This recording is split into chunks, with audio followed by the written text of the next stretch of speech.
The folks at Byron Seeds believe organic requires a different perspective, plan, and approach.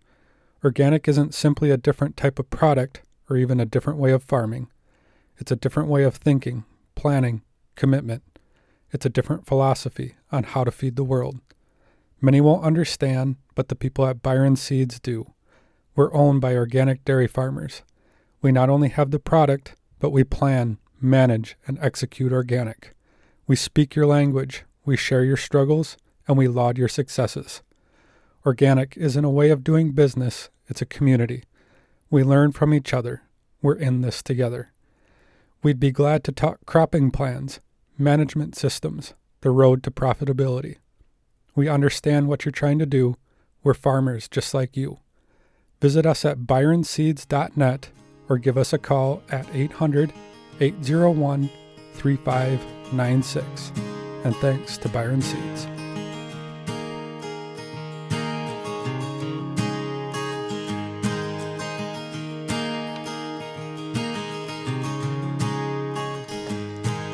You're listening to Rooted in Organic podcast, and today Mike Klein and myself, Brian Wood, are sitting down with Leon Mast and Ross Smith. Leon is a dairy farmer here in Grange County, Indiana, and is also the chairman of the CAF committee, which we'll get into some detail. And then Ross here is an advisor to the CAF committee. And that's what we're mostly here to talk about. But Leon, if you at least want to start with a brief history of your farm and yourself and your family, and then we can dive into CAF and what that stands for and what it does here in the community. Okay, I'm Leon, and we moved here in 2004, and when we moved on this farm, it basically was a pasture land at that time, and our goal was to make a living at home. So we asked around a little bit, and organic was new in the community at that time. No, there was nobody on the truck when we started putting up dairy facilities.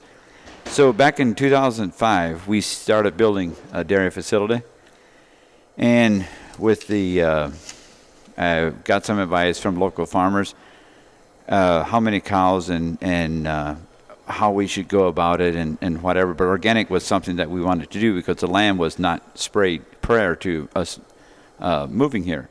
So when we started, we had a struggle at the beginning, and looking back, we had we were planning on starting milking by March 2006, and when we started, before we had the powder completed, our heifers started aborting, and we had the veterinary out, and he couldn't figure out what was going on, and one of our local dairymen here, Pete Lehman, I was actually feeding some heifers for him, and his heifers aborted, and he said, "Send them all home. I'll take care of them."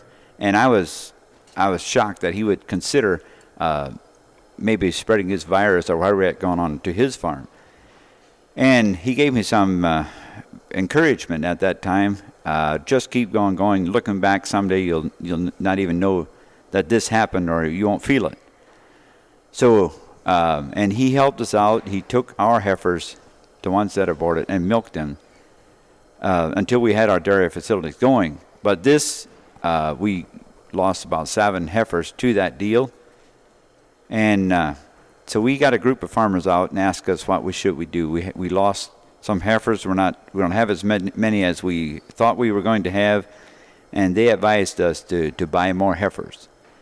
And it was probably the best thing that ever happened that the heifers actually aborted, because we bought some more heifers and we got us going. Fast forward a couple of years later, we kind of got on our feet and we got going. And well, this in this community around 2012, it was a dry year, but there were some young farmers starting on, and Pete said that let's have a meeting and have a group of farmers come together and see what we can do to help our young farmers get started. He said it's always about the second year that they're in. The third year, they have a struggle. They don't have enough cows. They don't have enough cash flow. And so we got together, and this is how the Tri-County CAF got started. It was CALF, C-A-L-F stands for Community Assisting Local Farmers. And the evening that we were there at Pete Lehman's, we voted 3 people on the committee to get this thing started, get something going, and I got voted on along with 2 other farmers, and we just kind of got the feel. We got the minutes of the meeting and got the feel of the community. What do they want? And originally the plan was that everybody would donate a heifer, and this would, eventually this farmer would be able to donate some heifers back or give the money back to the original farmer. But this idea didn't seem to go over very well, as donating 8 or heifers to young farmers from 8 different farms. You'll have all of the diseases that are in the area on this young farmer. So, and then one guy suggested, why don't we donate money? You'd have a checkbook, and you'd give the guy money, the young farmer money, to buy some heifers or whatever he needs at the time. And this idea was, it sounded appealing. So that's how we got started. We asked Organic Valley back in 2012. They had a profit sharing. So much money from, if they have a profit, goes back to the community. So we applied for a grant from Organic Valley, and they granted us some money, and we got started. And it seems it's amazing, but so far it's always been enough money in the fund, but not a whole lot. Usually by the time the money, if a young farmer does loan money from us, he would have an application, and then have a plan on paper, and then he would normally get 2 established farmers to help him, and then he will work with those farmers as far as getting ideas on how his farm should be operated. That way, then he can have the money for 2 years without making any payments, and then if he starts after 2 years, he'll start paying back the loan. Usually, if he'll have it paid back in 5 years. There's 3 different loans that we do: a $15,000, a $20,000, or a $25,000. A $25,000 would be paid back in 5 years. So that's kind of the nuts and bolts of that operation, how it works. But we have a lot of people that actually ask us to come out and just for ideas, not necessarily the money. They want ideas, and they'll just ask, how should we build a parlor according to the land, the housing that we have. So that's kind of how it does. Overall, probably right now, the money that's in flotation is right around $200,000. So the original intention behind this was to help out young farmers that were just getting started and maybe a little bit cash tight, trying to get enough cows on their operation or enough animals around that they can actually make a go of it. Right. Our mission statement is promoting organic, sustainable family farms in our community by assisting young farmers to become self-sustainable. And then we also have money. Then we also have a labor. The farmers in our community put their name on a sheet that we have. It's right around 100. I think there's 100 farmers on that sheet. And if somebody is going to build a barn or renovate a barn or whatever, one of us is on what we call the labor part of it. So he'll have these names, and he'll ask, I need help next Tuesday or whatever. So he can go through the list. I need 5 guys. They'll bring their own lunch. It's nothing on the farmer's wife to have extra people there. So they'll bring their own lunch, and it's kind of a day brightener for the farmers that go. They enjoy it. They like going out there and helping other farmers. It's a good feeling for them. Ross, what is your role here? Yeah. Introduce yourself. Sure. I'm Ross Smith. I moved to the area in 2018 to be a regional manager for Organic Valley and serve the farmers here in northern Indiana. And kind of fairly on in my career, I became involved with the CAF committee by mostly driving them around to Organic Valley farms that were seeking their assistance, mostly in mentorship. And really over the years, Leon, I'm sure you'd agree, the CAF program has, like Leon said, it's kind of three-tiered. There's a funding part, there's this labor pool for projects, but I would say what we mostly wind up doing is giving advice. And to this day, I pretty much drive the CAF committee to every farmer who asks for assistance, whether it's an Organic Valley farm or not. And I've just been amazed over the years how much the requests have increased, not just for funding. In fact, those have probably decreased over the years.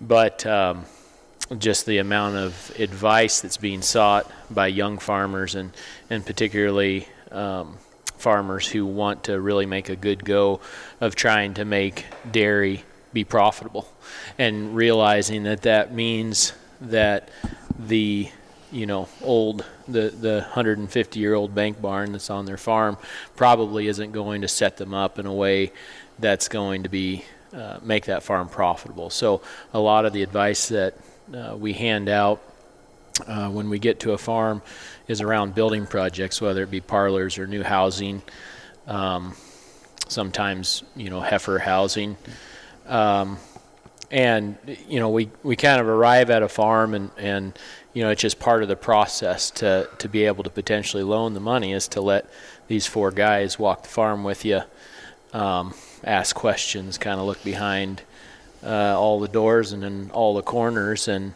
give advice. And I would say I've been on enough visits now that we kind of go in and try to gently, identify the problem that exists, which usually the farmer already knows, the problem that exists, and then start to devise a way to confront it. Whether that be through a big building project, and sometimes it's not. Sometimes that farmer might think he needs something that's new and shiny, and really he just needs to focus on something that's small and minute. And it's been a real pleasure to be able to kind of watch the community at work, helping each other in this way. It's been really neat to be a part of.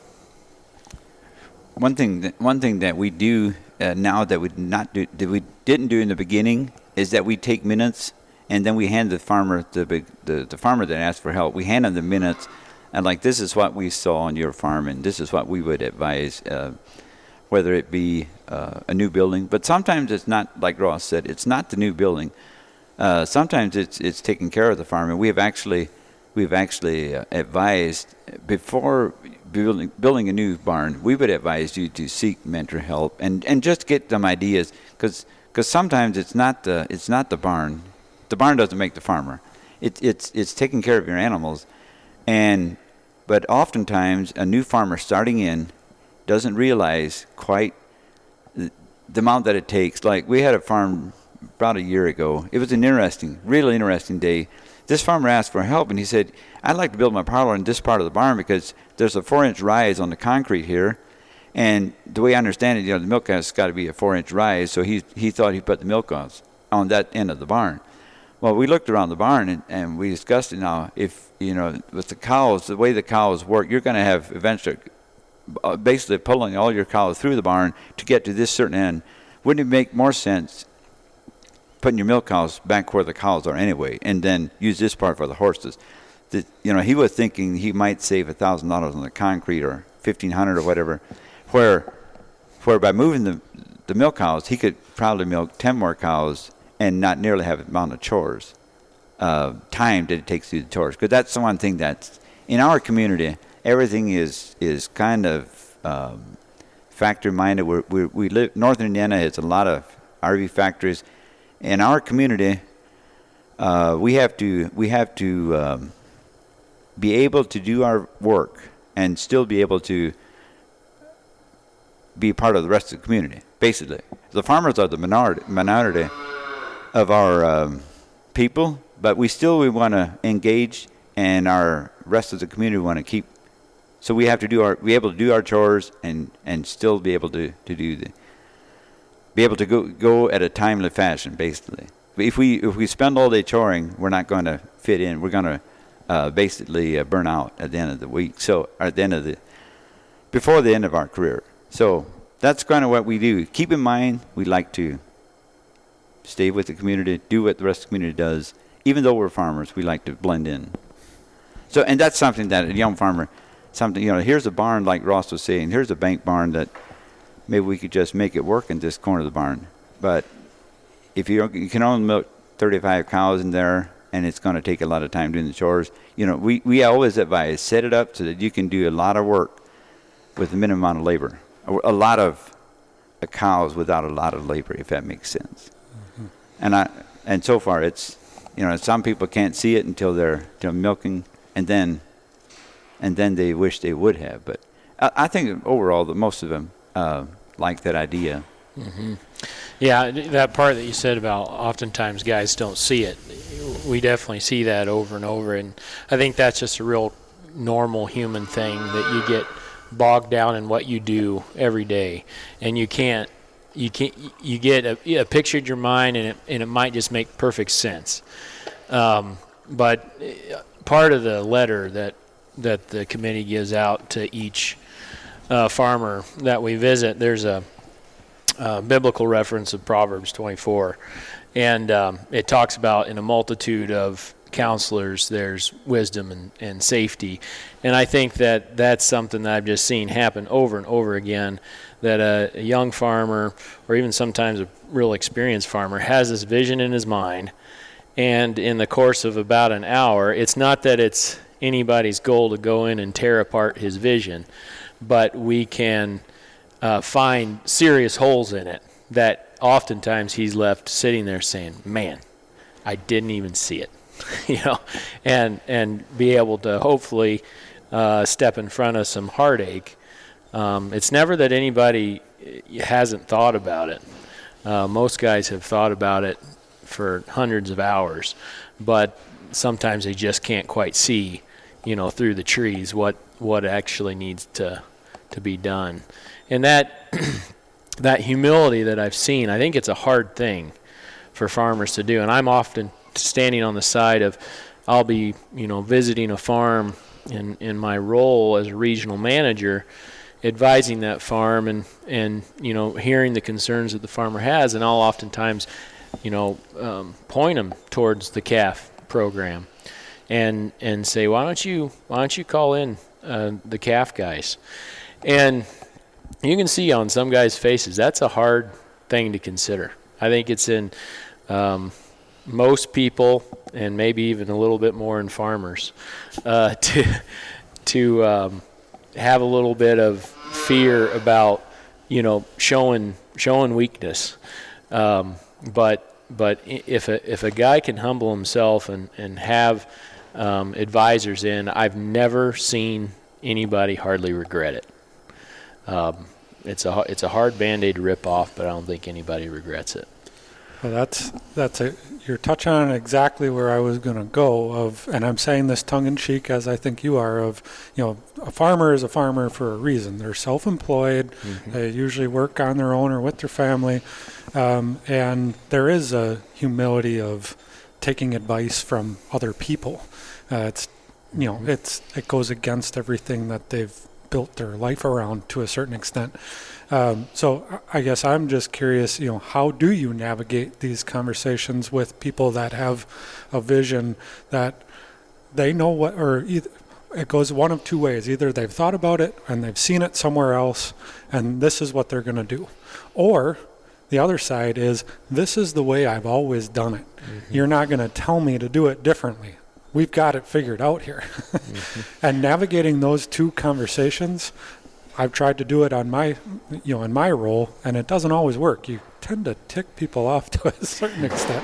Well, in our situation, it's probably a little bit different, because the main reason we're there is they ran up against a wall, or they haven't started yet. So if they haven't started yet, they're kind of open-minded. But if basically we've done something over and over and over, and we get the same results, and if the results aren't satisfactory, it comes to the point where they might have to ask, okay, what I'm doing, they fully realize what they're doing is not working. So they come open-minded. Where I think like in the pool manager, if you raise on a farm and the farmer has not come to the point yet, but by the time we're giving unsolicited advice.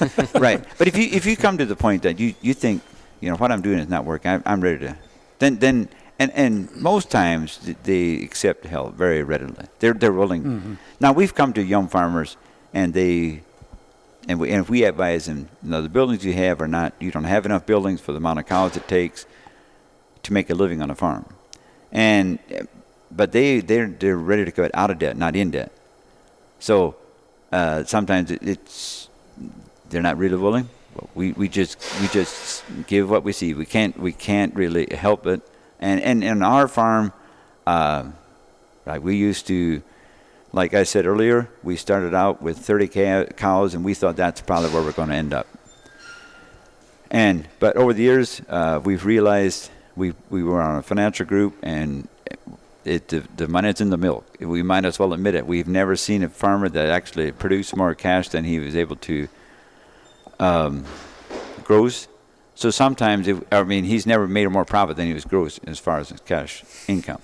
So, and we've seen it that, by milking 10 more cows, by having an efficient setup, being able to milk 10 more cows, it makes a huge difference in the farmer's.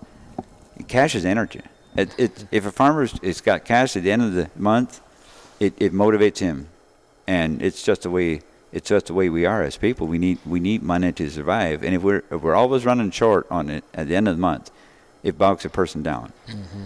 So now we're milking 50 cows, and we like it. I would not want to go back to that original because it's just the way we're set up. We're set up. We spend a lot more money on facilities than we expected at the beginning. But if I started over again, I'd probably do it different. But something that we can't do over, I guess, or we don't want to do over, I guess. Mm-hmm. So how many people have gone through the program? Do you have that number? I should have looked it up. Probably, I don't know, maybe 20 farmers that have paid everything off. There's maybe more than that. I don't know. Yeah, I think, probably no less than 20 that have already been all the way through and have their loans paid back, and then probably a good dozen that are in the program right now. It's hard to keep that checkbook, with much money in it, because in a growing area that's a stronghold for small organic farming like northern Indiana, there's just a lot of requests that come in. But yeah, we're probably getting on the few dozen range that have been impacted, and a lot more than that have just received advice or a little bit of labor, from the program. So what happens if somebody applies but there's not enough money coming in? So do you try to raise more money? We have in the past. We've raised more money in the past, but we also, like right now, there's two people that have. One is in the process of building, and others in the. He's milking already, but he's needing more cows to make it work. So we're favoring the one that needs the cows. The other one has money available in the bank. We don't consider ourselves the bank. We're assisted. So like this farmer, that if he can just get some more heifers or cows on the farm, he can make cash immediately. While the other one is not starting to milk till next summer anyway. But right now we're running a little short because of, like Ross said, there's people starting in, and they're wanting to start. So our demand has been higher than than it has been in a long time, actually, because of. And we kind of have like a maximum that we'll loan out, and it's not a tremendous amount of money in the grand scheme of farming. And I, like Leon said, I don't think it's really our intention to try to be a bank for anybody. We try just to be that cherry on top. When a young guy or guy that may have even been in it for a while, when he just feels like he doesn't really want to march up to the banker and ask the banker something that he's probably not going to understand, he can come to to something like the CAF committee and get that little bit of seed money to kind of get him pointed in the right direction and make a change a smaller change, whether it be a few more cows or a milk pipeline or, getting him started on updating his parlor, just, makes it start being a little bit more fun on the farm. Because that longevity piece is, something that I see as a manager, and Leon touched on it. When your daily chores, a dairyman has to milk cows every morning and every evening. When those time periods are frustrating and inefficient, it has a mental effect on guys that I don't understand as a non-dairyman, but I've just seen it wear on families a lot. And I've seen it drive guys right out of the dairy business.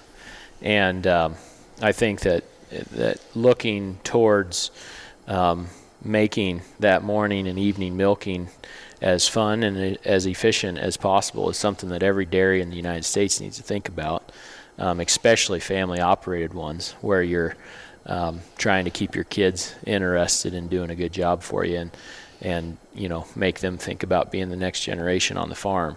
Some very small things can make really, really big differences there. So Mark Martin said years ago that he doesn't care how many cows you milk, but if you want your kids to enjoy milking, the milking can't take longer than an hour.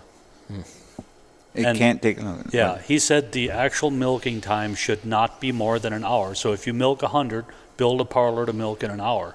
And that's always stuck with me, because if you can have somebody else do the feeding, somebody else do the milking, you can be done in an hour. And it still gives time for that social life like you mentioned earlier, because I think the northern Indiana community has seen the same changes Holmes County has, where there's a lot more social life now. Growing up, there was no social life. Wednesday nights you might go play softball with the neighbor kids, but that was it.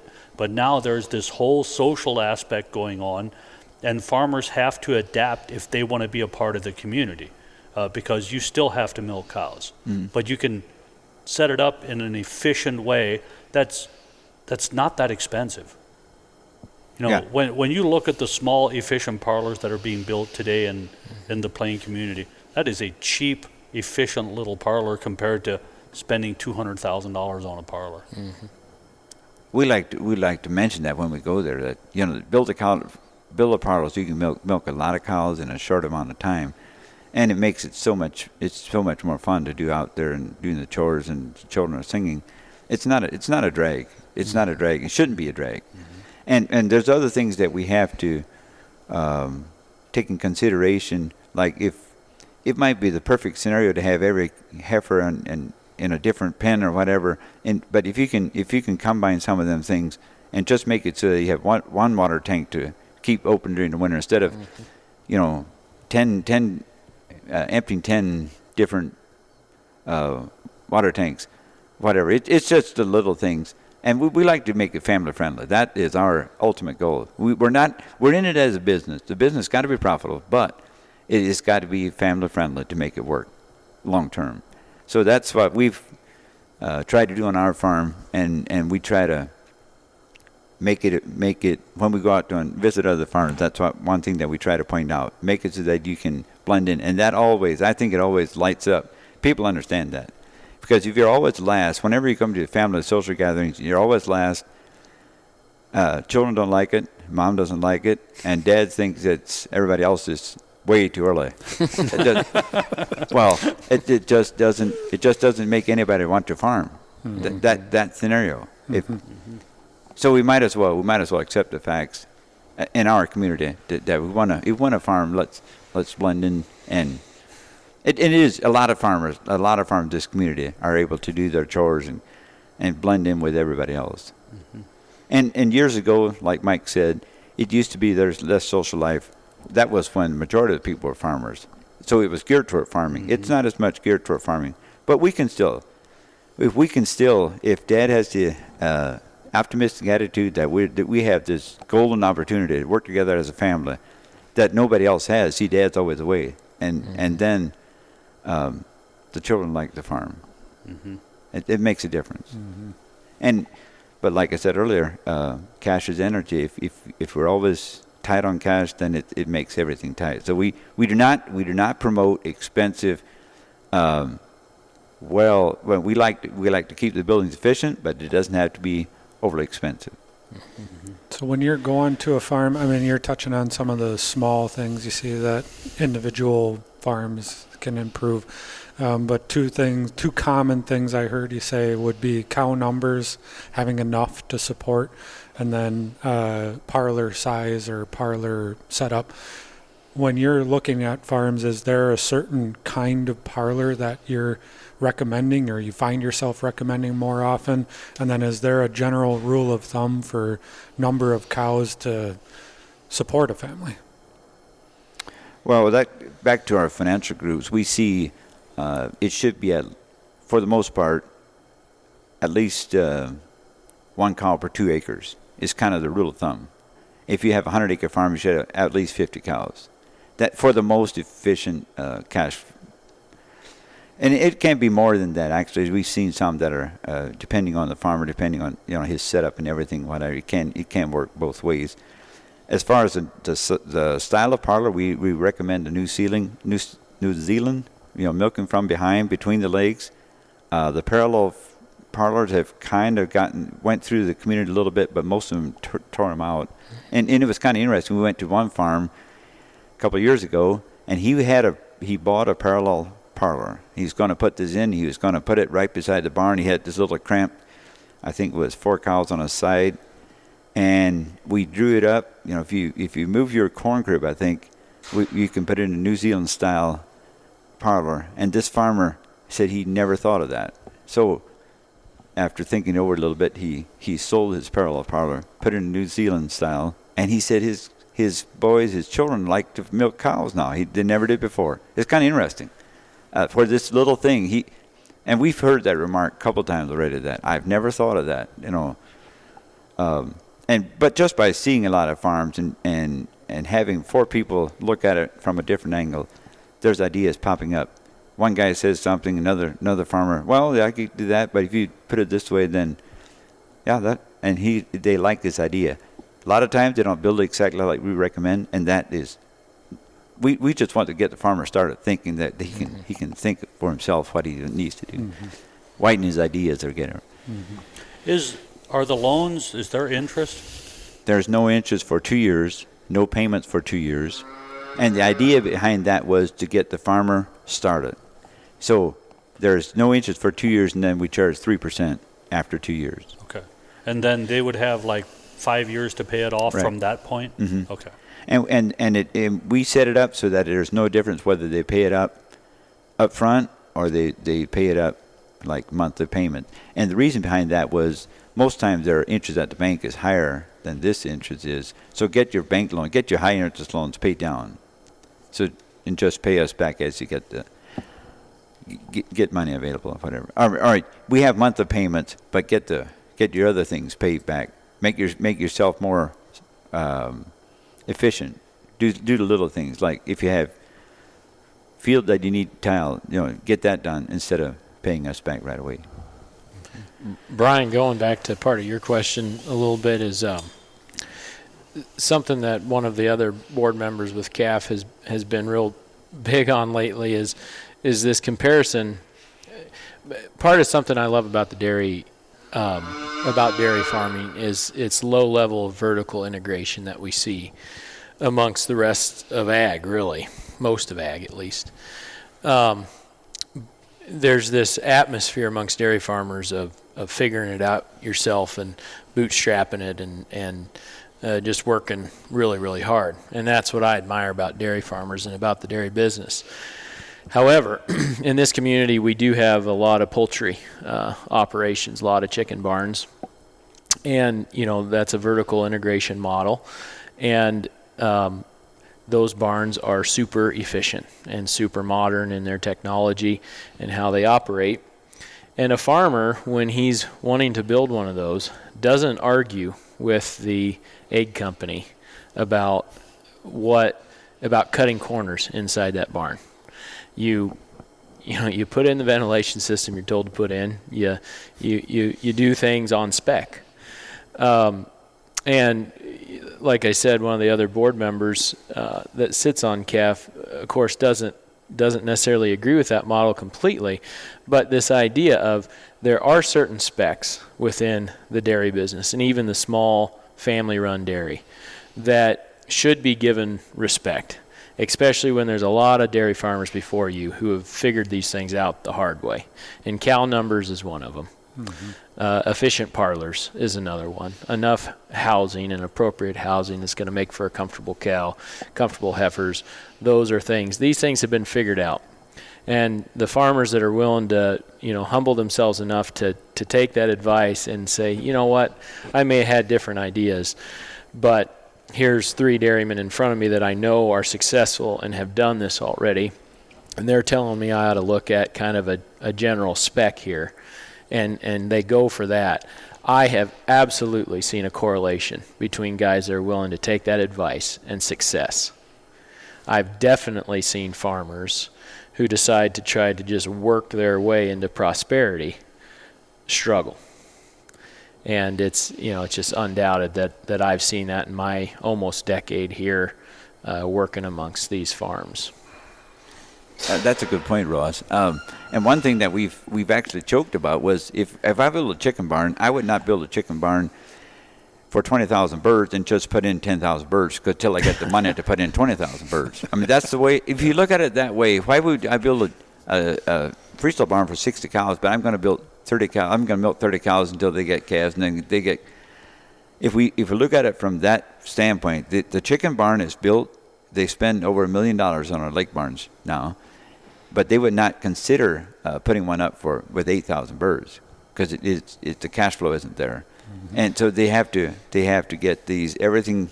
It takes 20,000 birds. It takes 600 feet long chicken barn or whatever, but the interesting part is we have dairymen in our community that are competing with the $1 million chicken barns as far as cash flow, and it's just with the organic price right now that we have, if the cows have to produce, but they're doing the little things right, so that makes a big difference. It's really interesting, but that was a good point, Ross, and I like that idea. Another thing we have not seen is build a chicken barn for 10,000 birds and put in 20,000 birds that way. So it's if we build a freestyle barn for 60 cows, if they fill it up for 60 cows, it makes a difference. And and just out of curiosity, another thing that I guess I've seen, and I'm making the comparison here again to eggs, where if you build a 20,000 bird barn, you put in 20,000 birds, but you're at 60% utilization or 60% laying, that ain't going to work either. No. And it's the same thing, or I guess that's my question. Do you see the same thing on dairy farms where, yep, they've got the right cow numbers, but they are not doing what is needed for production because the skills or whatever management just isn't there to do it. That's definitely a big part of it. But the thing that's interesting, the dairyman has an advantage, and that is he can kind of make his own. There's a lot of people that are well knowledge in dairy, so he can advise from his nutritionist. But the dairyman has got to do the work himself. Look at his cows, do the little things, but if we go to a farm, and we've been to a farm that's struggling with cash flow, and he's got a very nice barn set up for the right amount of cows, but he doesn't have the full amount of cows, but his production is really low, and whether it's if your cows do not get bred back right away, why are they not getting bred back? So we go over these things and we come up with a plan. Then we normally would recommend getting 2 established dairymen or 2 or 3 maybe, actually sometimes it's 3, and they would come out on a monthly basis, see what's going on and we've seen a tremendous help by doing that too. But that takes some humbling. We're human. We don't like that idea. But do they do the financials too for that farm then, the mentors? that come in, or are they just there in an advisory role on the farm? Well, they would actually, see where he's at financially, because Okay. it's hard to make a recommendation if you don't know where Yeah. you're at financially. Because we have the same thing in Holmes County. Does it work pretty much the same where they put 3 people in, and if it's bad enough, they'll actually become in charge of the finances. Like one of the guys will pay the bills and put the farmer on a budget. We have worked with that, but we never actually taken the check from the farmer. Okay. If in a real, we like to get in before it comes to that point. Mm-hmm. I mean, prevention is worth a pound of prevention, or an ounce of prevention worth a pound of cure. Yeah. So I know of that system, but we've never, in our position, we've never come to But that it's point. those, even the ones in Holmes County, they're unbelievably successful, because the first step is somebody actually asking for help, because you can't help somebody who doesn't want to be helped or help himself. So that first step, and Ross, you brought it up, humility, like, all right, I need help here. And the amount of people that are willing to help and can help has really made an unbelievable difference with farms I've seen. Mm-hmm. And you're doing it on just a grander scale here. You're starting way earlier with the prevention, which is what I like. You're there before he hits the wall. We like to do that. Come there if you ask us before and prevent that scenario from happening, because nobody wants to come to that position. And getting back to when we started, we lost those heifers, and we had 8 farmers come out, but they came out and left, and they did not leave a paper, what should be done or could be done or whatever. It was before we had the CAP program established. So, but I know the feeling of asking farmers, and you feel inferior. So we try very hard to not make the farmer feel like we're on this level and you're on this level. We're on the same level. We're here to help each other. We are not one bit better than you are, or we just got some experience through the years, and we'll share what we know, basically what we do. But at the same time, I think that we also try to be blunt, and we, send. It's been getting more and more common that after we visit a farm, we send a letter, just a synopsis letter, and some different board members write them, and I don't think any of you really tend to mince words. We lay out what we saw, and the suggestions we gave, and I've already heard, there was a fellow that we visited, I think it was a couple of years ago now, who was kind of taken aback by the letter. There were some things that we definitely suggested, but he still agreed to take on his mentors. And I think, and we've heard through the grapevine, that he's come back and back and back to that letter, because while it may have hit him kind of hard right at first, to kind of have people be blunt about what they saw, he eventually saw that, but just about everything was on par with what needed to happen, on the farm, and that's proven itself out. And I don't think we always get everything right when it comes to advice. We've had some farms not take any of our advice and thrive. But we've also had some farms that, haven't taken any of our advice, and they don't milk anymore today. And I don't think that has anything so much to do with us as it was that willingness to change, that willingness to have outside opinion wasn't there. And that's the strength in this system. And I think this system could be replicated really anywhere amongst any community, whether playing or not. But it takes that willingness from each party to humble themselves and accept the help. Mm-hmm. Now, you mentioned that you have a list of guys that'll go help, like a day of labor. So do you have a waiting list, and then you go down the list, or do you look at who's closest to him? We go by who's closest. The name stays on the list after he's helped one day. But if he's, one of the other men take care of that, he'll just go down the list and call the guy, would it work for you to go help next Tuesday or whatever? And if it works, fine. If it doesn't work, he'll keep going down until he's got however many people that the farmer wants. Okay. And like Ross said, that we hand out the letter, and being blunt is not foreign to our. But we like to be honest about it. This is what we saw. This is how we think that it takes. And so far, I think that giving that letter has really been a big part of it. And the way we do that letter is all three of us saw how the farm looked. So we give our opinion. Two of us give our opinion to the other one, and he writes the letter. So that way, it's all three of us. Our ideas combined in one. Mm-hmm.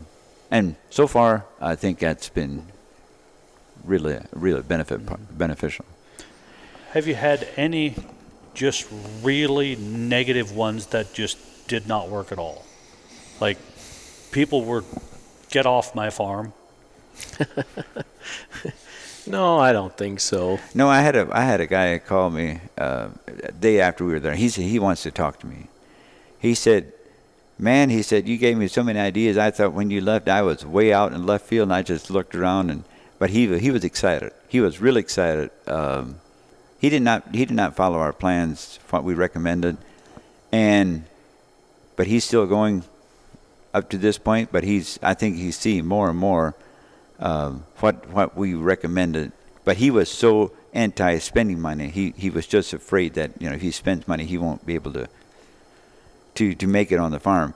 And a lot of our young people don't realize how much money is actually being made by our local farmers that are on the Organic Valley truck. Some of our farms are really doing really well, and then we have a lot of farms that are mediocre, and we have some that are struggling. These are the ones that we're trying to help. Trying to bring that bottom up. Right. Mm-hmm. That spending money to make money is just, it's a hard concept, especially if you've ever had any history of being burnt by debt or, struggling with debt just a little bit, or you watched your dad struggle with debt. It can be a hard Band-Aid to rip off, to spend a bunch of money to make a bunch of money. But the top operators, it's something you see. Correct debt, wise debt, is what can help a business thrive, because cash is oxygen, in most businesses. Mm-hmm. And if a farmer is struggling, the odds of the kids taking an interest, it doesn't matter how much you love farming. If it doesn't make any money, not having any money creates stress. Stress creates a whole host of issues.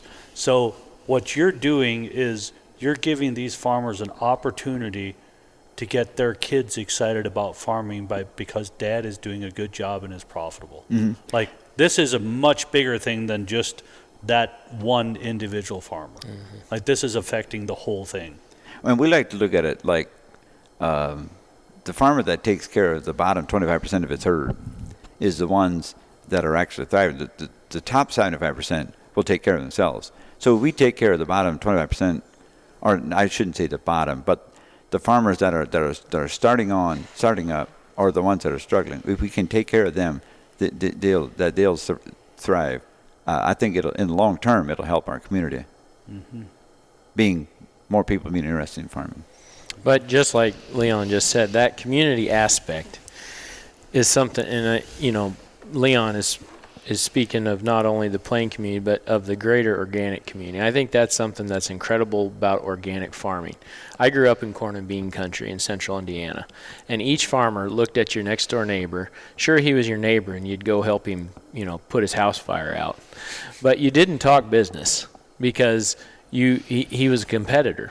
And I think organic farming in general, I know all of us that sit at this table agree and have seen it in a million different ways. The openness and collaboration and bringing each other along it's not just defined by the borders of the northern Indiana Amish community or the Holmes County Amish community. It's really kind of a national thing. And the overall industry or the organic dairy community is always innovating and sharing knowledge just as open as it could possibly be. And that's something that I think is unique and has created for an atmosphere that I just never even experienced until I became a part of it. And I think has really led to there being a lot more small family farms than what there otherwise would have been, given the same 15-year history without that level of collaboration. I definitely agree with that.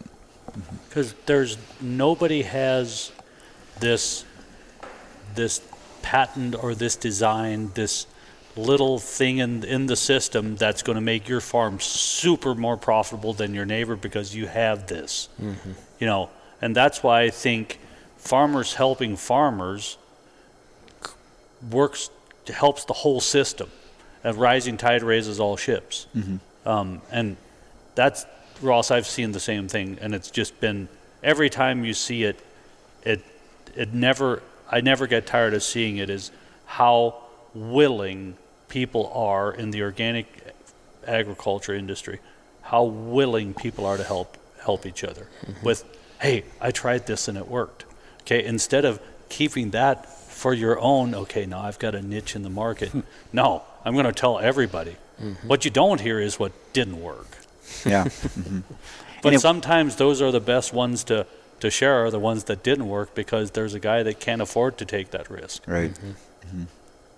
And we like that idea of, if the more people that we can help, eventually it circles back to us. I mean, we're not doing it for that reason, but it's still, that's the way this works. If we can keep our neighbor involved in farming, there's just so much benefit in having neighbors doing the same thing, because we work back and forth, help each other. And on a grander scale like this CAF program, the more people that are farming this community, the better off everybody is. Are you aware of any other communities that have a similar kind of program? There's one in Wisconsin. We looked off of that a little bit, but they were not in this. They were more, I would give you a cow, when you sell it, you give me the check back or whatever. That was kind of or you'd help some other farmer starting up. And there's also something going on in Pennsylvania. I never looked into that very much, but they had something where they help other farmers. Okay. But as far as in this is actually going from, over the years, it's just one thing led to another, and we tried to keep the feedback. Like recently, we had a farmer that asked for help, and we recommended that he would get some mentors, and the mentors came there, and it was the first time that they were on to something like this. So they shared a lot of different ideas that day, and it overwhelmed the young farmer. So this guy, one of the farmers that we suggested, he came back with an idea. He said, we should have some rules. If you send a mentor out to someone, we need some guidelines. So we got some guidelines together for our mentors to come there to the farmer. You know, what should, and it was just some suggestions. Not that they have to do it that way, but things that we suggested. And I think that was huge, because it's overwhelming for a farmer to come, for 3 farmers to come in one day and give 10 different suggestions that have to be done. It's too much. You're doing everything wrong is how the farmer probably felt at one point. Where it's like, well, why am I even trying? So one of the things that we suggested is, keep it down to 3 things. 3 most important things that you saw, do that, and then work off of that. But always give hope to the farmer. You don't want to discourage each other. And, Ross, you mentioned it earlier that this can be replicated in other communities, but I think the one thing that does need to be tailored a little bit is exactly what you were just touching on, is some guidelines for that community. Because I'm just thinking that if people from the outside, from let's just say Wisconsin or California, whatever, were to come here and make the same suggestions that you guys are on one of these farms, it may be taken in a very wrong way and never be implemented. But because you're a part of the community and know how to, you talk the language of the farmer, the people that live around them, you can make suggestions, and it's kind of tailored. I think that's the one thing that, if it were to be replicated, has to be thought through on how that advice is given.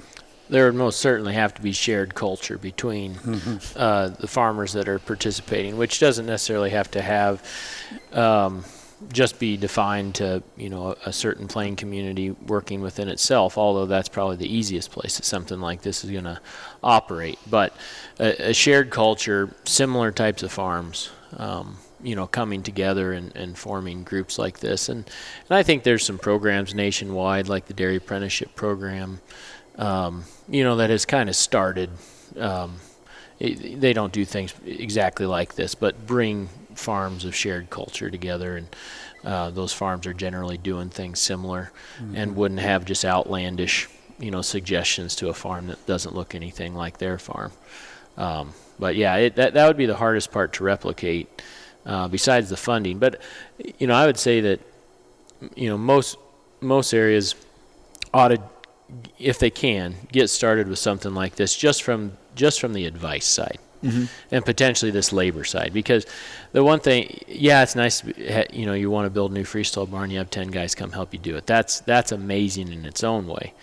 But also, when those 10 guys are on your farm for the day, that's 10 more advisors that, they're just advising on little stuff all day long. And that project hopefully winds up better for it, rather than just having a 10-man construction crew. As good as those guys might be, they're not dairy farmers that are, making little suggestions all day too. So I would think if a community wanted to replicate it, start with the advisory side, and then maybe worry about the funding later if you even want to. One thing that I would recommend, if a community wants to do this, would be get the community farmers together and have the community pick out, vote out 3 men or whatever. That's the way we did it when we started. That way, if I would not want to be on this committee, voted on by myself, and feel that I'm the one that could really help this community out like this, because I don't think that's it just works better if the farmers pick out maybe, it could be in like a DEC of that community. We do not get paid to do this. The only thing that we get paid back if we go past a farmer that we were there once and we see that farmer is thriving, it's the best pay that we can ever get. And the reason that Ross takes us, at one time we did not have our own vehicles, so if we hire a driver and we tell him that we want to be on this farm for an hour and a half or 2 hours, and then we go from this farm to another farm, he's wondering, what is going on? And we don't want that driver to go around telling other people that he took these farmers over to this farm, and then it gets word gets out that. So that's the reason Ross is on this, very familiar with this farming community, and he understands it. He talks the language, farming language that we have. So it just works great for a DC or for the not DC, the pool manager to do that. Well, this is really interesting because, Leon, sometime, or Ross, I would like a little bit of an outline, because I like to talk about this to some of the farmers in Ohio, because I think we could also benefit. I think any community could benefit from this. So really enjoyed it. Thank you guys for taking the time and sitting down and explaining the program to us, and just thank you for what you're doing to help the small farm. Appreciate it. Absolutely. It's our pleasure.